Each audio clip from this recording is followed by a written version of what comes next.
La région Grand Est est séduite par votre initiative, elle vous accompagne, c'est ça? Donc la région Grand Est, elle dit, votre projet, il est complètement fou, voilà. Mais après tout, vous êtes les étudiants de l'Université de Lorraine avaient mis une partie du financement. La région Grand Est dit, allez, on n'a pas trouvé. Et après réflexion, ils y vont. Donc on a de l'argent. Les étudiants, du coup, ont fait des projets qui sont financés. Du coup, plutôt que d'avoir l'étudiant, plutôt que de leur dire, voilà, vous faites un PowerPoint à la fin, ils faisaient une pièce. Il y en a qui faisaient une partie mécanique, l'autre faisait un bout de rail, l'autre il faisait une petite maquette, l'autre faisait des trucs. Vous avez eu quel budget à peu près pour lancer C'était 500 000 €. D'accord. Donc c'était quand même un gros projet. Alors divisé sur 4 écoles, il y avait 100 étudiants quand même. Donc ramené, c'est parce que c'était gros, mais tous travaillaient dans leur domaine de compétences sur leur sujet. Et par exemple, on a profité de l'école de Nancy, savoir l'alliance entre l'école des mines, l'école d'art et l'école de commerce, qui ont fait plein d'études ensemble, qui ont fait un travail magnifique sur le design de la capsule, alors pas le design au sens que graphique, mais sur le design au sens combien est-ce qu'on met de personnes dedans, comment s'ouvre la porte, est-ce que c'est sur le côté, est-ce que c'est devant, est-ce qu'on prend les animaux, le design au sens des spécifications. Vous partez de zéro, il faut vraiment tout imaginer, quoi. Et tout ce travail-là, en fait, il vaut mieux 100 étudiants qui travaillent dans un joyeux bordel qu'un cabinet de conseil qui va coûter une blinde et puis à la fin qui seront quand même déconnectés. D'avoir 100 personnes qui travaillent naïvement, entre guillemets, au sens, ils n'ont pas de connaissances, voilà, ça fait quelque chose d'un bon sens extraordinaire. C'est simple, c'est du bon sens, et à la fin, voilà, on n'a pas embarqué les contraintes réglementaires, historiques, des habitudes, des biais cognitifs que les gens ont, et du coup, ça fait quelque chose d'assez pur.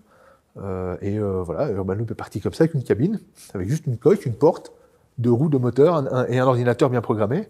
Et on a dit ça consomme rien. Et on va le démontrer. Et c'est là qu'on a fait le record du monde de consommation énergétique, donc grâce notamment à l'école des mines et sa fondation.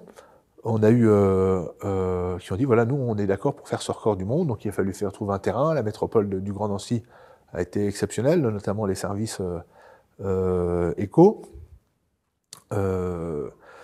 On a eu ce terrain à Tomblaine, alors qui était en friche, c'était un ancien quartier, il y avait des arbres, des déchets, enfin il y avait eu les gens du voyage dedans. On a tout nettoyé avec les étudiants pendant le Covid, c'était leur projet, on a construit les rails, et puis on a envoyé la capsule, on a montré qu'on savait rouler à 60 km/h en une minute. On a fait 1 km pour moins d'1 centime d'euro. Et alors, si on compare ça au train, à la voiture, par rapport à la voiture, c'est beaucoup mieux. D'accord. Par rapport à un métro, quand il est rempli au taquet, le métro est beaucoup mieux. D'accord. Parce que si on redivise, j'entends, si on redivise par rapport à la personne, c'est ça qui a de l'enjeu. La capsule en elle-même. Ça équivaut à peu près à un bus qui est rempli, quoi. C'est à peu près ce qu'on cherche, on cherche pas. Donc si vous avez un bus qui est rempli, on a démontré en tout cas qu'en fractionnant le transport en petits éléments, ça revenait pas plus cher en énergie. Voilà. Après, il y a les économies de chauffeurs, de maintenance, de l'abribus, il y a plein d'autres économies, surtout de la voie, des fondations. C'est là que sont les réelles économies. C'est sur l'infrastructure qui coûte rien. Parce que comme on a des véhicules qui sont légers...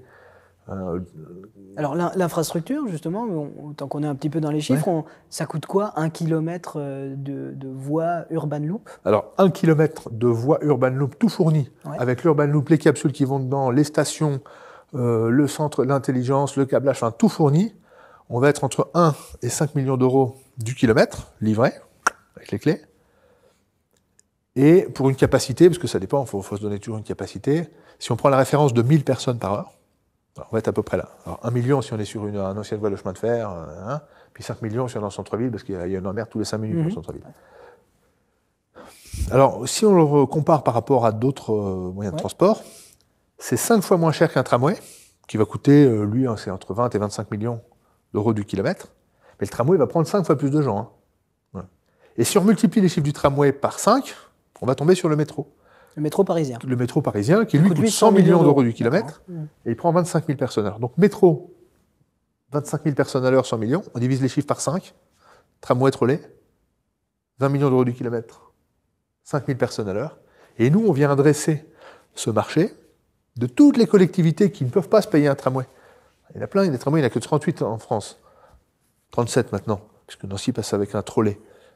Mais tout ce qui est dans la gamme des transports guidés capacitaires, voilà, ça marche que si on est capable de mettre entre 2000 et 7000 personnes par heure. Mais jamais une ville comme Lunéville, par exemple. Saint-Miel, Bar-le-Duc. En fait, c'est là la force d'Urban Loop. Alors, on peut peut-être rappeler que vous êtes structuré en société depuis 2019. Voilà. Donc là, il y a vraiment une société Urban Loop avec une quarantaine de collaborateurs. Et donc là, vous êtes en train de commercialiser la solution. Donc il y a les capsules qui existent. On reparlera un petit peu des Jeux Olympiques. Mais en tout cas, la structure existe. Et donc là, vos clients cibles, ce sont des collectivités qui sont entre 10 000 et 100 000 habitants, donc qui n'ont pas les moyens de se payer un métro, un tramway, mais là, par contre, Urban Loop intervient, est la solution idéale, quelque part. Nous, c'est en termes de densité. Ouais. C'est-à-dire qu'au-dessus de 10 000 habitants par kilomètre carré, quand vous avez 6 étages comme à Paris, là, il y a vraiment trop de monde, on ne sait pas faire, là c'est le métro. Voilà.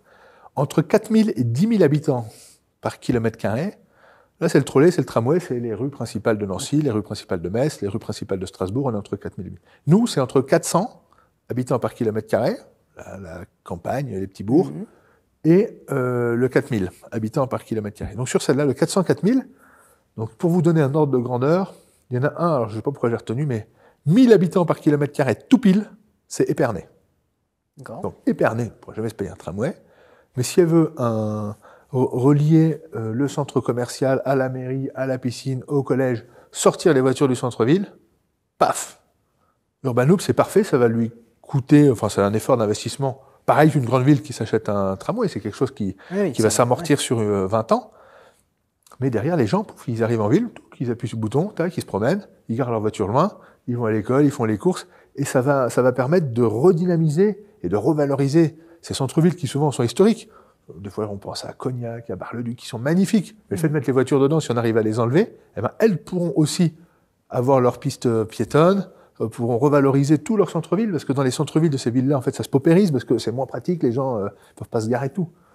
Mais si vous leur amenez un parking loin, puis qu'il appuie sur le bouton, tout le monde va re-habiter dans le centre-ville. Et ça va refaire ces villes qui vivent, ces villes de boutiques, ces villes de dynamique, ces villes où il fait bon vivre. Et c'est ça aussi l'esprit d'Urban Loop.